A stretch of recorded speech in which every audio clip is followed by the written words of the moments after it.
बस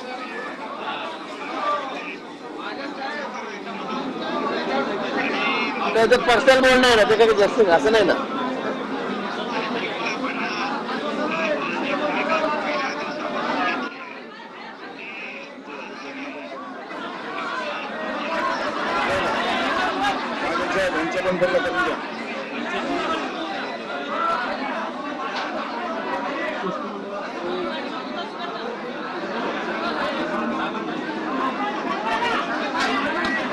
तरी दोन दृश्य जे ते आपण या ठिकाणी पाहताय, मुख्यमंत्री एकनाथ शिंदे यांच्या सोबत संवाद लक्ष्मण हाकेंचा. मात्र त्याच वेळेला ओबीसी बांधव कार्यकर्ते जे आहेत ते काहीसे आक्रमक झाल्याचं आपण पाहतोय.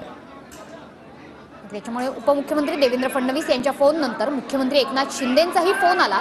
मात्र दरम्यानच्या काळामध्ये समर्थक चांगलेच आक्रमक झाले. जोरदार घोषणाबाजी देखील सुरू झाली.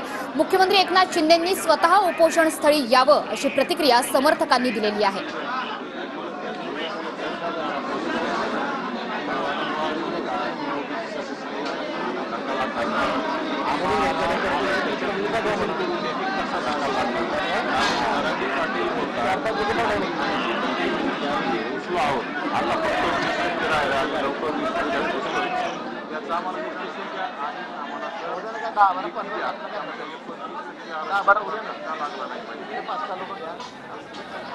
तर आपण ही दृश्य आपण पाहताय की व्यासपीठावर ज्या ठिकाणी आता हे उपोषण सुरू आहे त्या ठिकाणी शिष्टमंडळासोबत संवाद जो आहे तो अजूनही हाकेंचा सुरू आहे. मात्र त्याच वेळेला व्यासपीठाच्या समोर जे कार्यकर्ते समर्थक ओबीसी बांधव आलेले आहेत, एकवटलेले आहेत, ते काहीसे आक्रमक झालेले आहेत. काय झालं? अरे भाऊ पवार बाबा काय सांगता करा. माननीय मुख्यमंत्री महोदयांचा फोन चालू आहे. साहेब अनेक चुकीचे प्रमाणपत्र वाटप झालेले आहेत, याकडे राज्य शासनाने लक्ष दिलं पाहिजे. आणि शिष्टमंडळाचे आणि भुजबळ साहेब असतील, साळवे साहेब असतील, पडळकर साहेब असतील, पंकजाताई असतील, धनंजयजी मुंडे असतील आणि आमचे स्थानिक काही प्रतिनिधी शिष्टमंडळात पाठवतोय. यांच्याशी सकारात्मक चर्चा झाल्याच्या नंतर आपण बघू काय आणि चर्चा लवकर करा. ठीक आहे, जाऊ ना. ठीक आहे साहेब. Hello hello. आज संध्याकाळी जाऊन ते पुणेवाल्यांना बोलून घेऊ. पुण्याचे 4 लोक बोलून घेऊ.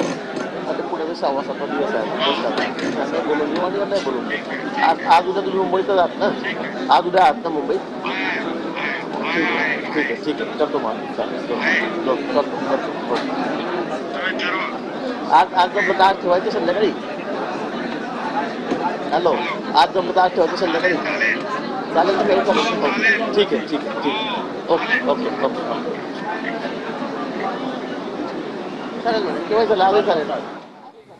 तर मुख्यमंत्री एकनाथ शिंदे यांनी हाके आणि वाघमारेंशी फोनवरून संवाद या ठिकाणी साधलेला आहे. गिरीश महाजन यांच्या फोनवरूनच हा संवाद साधण्यात राज्याचे मुख्यमंत्री महोदय आपल्या दोन्ही उपोषणकर्त्यांच्या सोबत सविस्तरपणे बोललेले आहेत. आजच 5 वाजता बैठकीचं आयोजन सरकारच्या वतीनं करण्यात आलेलं आहे, हे तुमच्या माहितीसाठी.